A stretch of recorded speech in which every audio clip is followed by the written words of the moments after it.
going the way you're going. You know, if you're off in cornering stiffness by 10 pounds or 15 pounds or 20 pounds per degree, no big deal. If you're off by 100, you've probably done something wrong, so I wouldn't do that again. But yeah, as long as it's close, yeah, just keep going. It's all right. So here's left turn only data. We chop the curve in half. And we know it's a left turn because lateral forces are negative. That gives us a left turn in our axis system.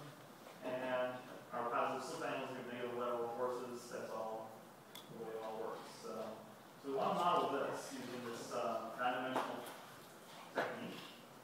And let's see, go back to the code. I think the next step it says is to determine the cornering stiffness and friction coefficient. So here's our cornering stiffness code from last time. So like we need 5 different points. And if I'm fitting a model, I can use these exact 5 points to apply in my alpha bar and alpha bar stiffness. So whenever I'm doing a 250-pound load, I'll use this value of cornering stiffness to compress the curve to a sound-dimensional form. Okay. Then repeating from the question or homework 3 again, we do friction coefficient, same thing, 5 points, 1 per load. I can use these exact 5 points to do compression. That's okay. And now we need to start doing new stuff. And here's the result of the compression. Let's go back and see how we got here first. Okay, so I've just done a loop on all the loads, and in that loop, I found all the points that meet that criteria. Current load, inclination angle 0, the right speed, slip angle greater than 0 because it's left turn only. And for every one of those points now, I've calculated an alpha bar, we're calling A bar here because it's shorter. Alpha bar is C times tangent of the slip angle over UFC with some corrections. Gotta watch the units, make sure I have unitless in the end. Cornering stiffness starts as pounds per degree. I want pounds per radian, so I don't have a degree floating around at the end. Tan D, because my slip angle is in degrees, so I'll take the tangent expression in argument in degrees instead of just plain old tangent. Just watch the units. You'll figure it out. Just make sure that you're watching for it. Just go blindly running past, you're likely to get units screwed up. So as long as it's okay, it should be fine. F bar again, Fy over UFC.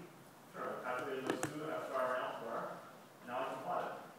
So I did in this line, plotted those bits of data. And I made it look pretty by putting a legend on it and all that good stuff. And what you get is everything except the black line in this curve. All the points, the dots.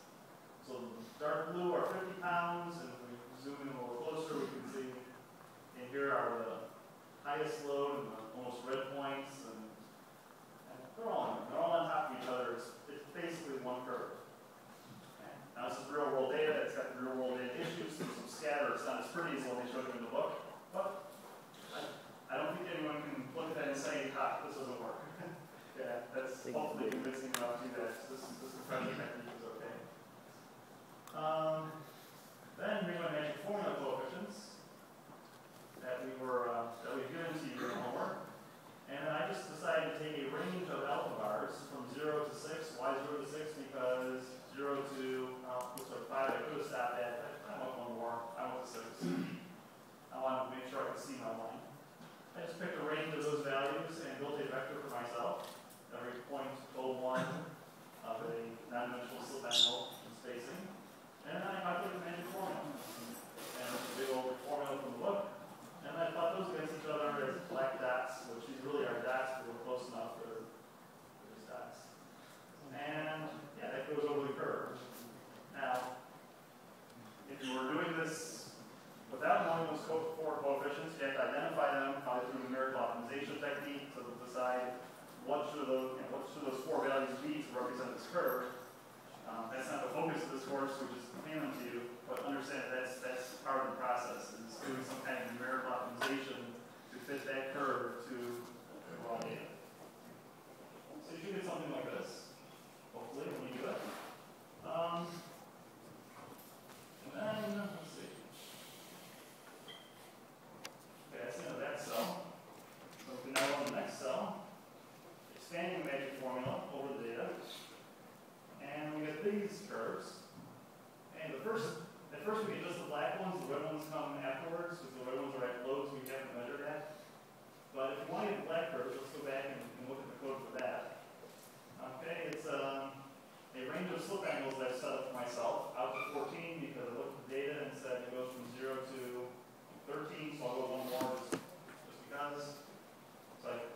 my own range of slip angles, I'll myself flat.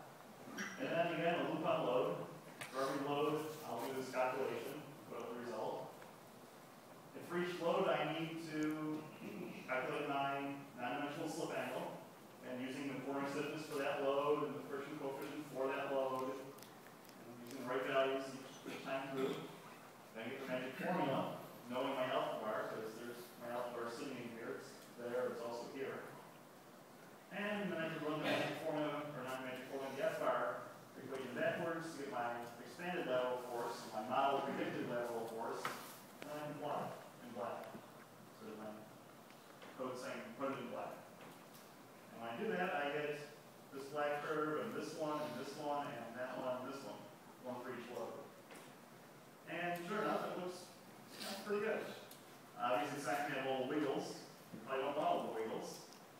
That's an artifact of the test, and a wheel being blown around, perhaps. If we do want those wiggles, we need a more complicated model to do that, but at this point we don't. You notice the initial slopes aren't bad, the peaks are pretty darn good. They look like they're about the right height all the way through. And so hopefully you'll get something similar when you do your homework due Friday. Now, these red lines, how do we get those? Okay. Well, first we're going to take those, you see the plan here.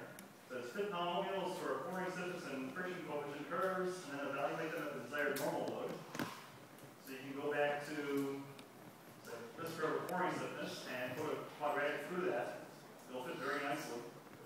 And then for any load that you want, you can ask that polynomial, what's my pouring stiffness, it'll tell you. So if you want to expand that 200 pounds or normal load, which would put you about here, or 300, or even 400, you can go outside the range with, to some extent, with some amount of confidence. That polynomial will do it for you. So here's me fitting polynomials, and both of them are quadratic. And then this went through and did a loop on 3 different loads that we asked for, 2, 3, and 400 pounds. And we didn't measure at these, but we can expand the model at these. And at those, query the polynomial to get the current pouring stiffness now, if you will.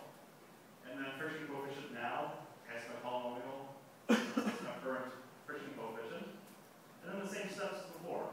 Give myself an A bar, alpha bar, give myself a magic formula result, just an F bar, and then take that F bar and turn it into an FY prediction. And then plot that.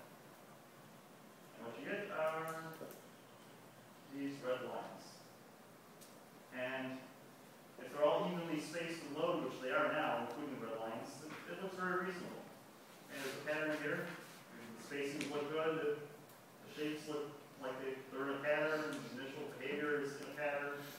They could even go all the way down to 0 if we wanted to, and you can still see a pattern. So non-dimensional tire model is very good that way. It makes things very smooth and continuous. Behaviors change gradually over the variables, including load. So you can track different things nicely. And if you're using a tire model in simulation, one thing you don't want is all sorts of weird, erratic behavior, especially any kind of discontinuities, jump or slope discontinuities, because vehicle simulations then tend to choke on those. This model, nice and smooth everywhere. Things are good. Life is good. Now, one point you may note is that it's not looking terribly good up here, perhaps. And maybe we're having an issue up there. And we have the data. Let's go back and replot the data without all the lines. There it is. One thing that happens with this data is it doesn't really all go through 0, 0. Some of these curves are off a little bit. And in a more advanced version of the non-dimensional tire model, we would account for that offset. And we work it in, and we'd be able to capture, we would call this camber thrust. Even though it's at 0 inclination angle, you can still get a non-zero force, even though the tires are going straight ahead, straight up and down, just from the tire construction. And that can either be a camber thrust effect, it could be what's called conicity. When you build a tire, there's something that says one side of the tire isn't taller than the other side of the tire. And so like a styrofoam cup, you push it and go around in a circle. Tires are probably one side is probably a little bigger than the other. It probably has some conicity to it that wants to make it pull in a certain way. It also has what's called fly steer. All those different layers inside the tire mean that when the tire rolls forward, it can act like a screw. So as it rolls, it screws itself in one direction. If you roll the other way, it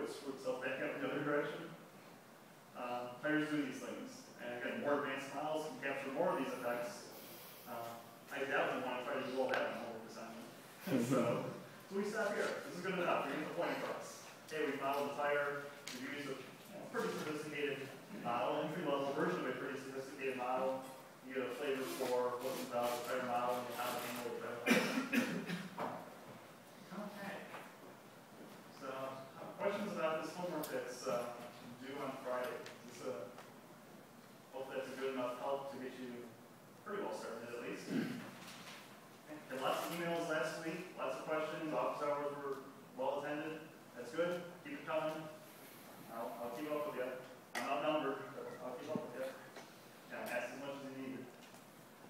Just make sure you do some work first, because I tend not to be very helpful when you're like, well, I read the problem, I don't know where to start. That may be a fair question, but if you are there, please pose it as, well, I tried doing this, and it didn't seem to work. I tried doing this, and it didn't seem to work. So I'm really stuck. I don't know where to start. If I know you've done some work first, fine. I'll help you.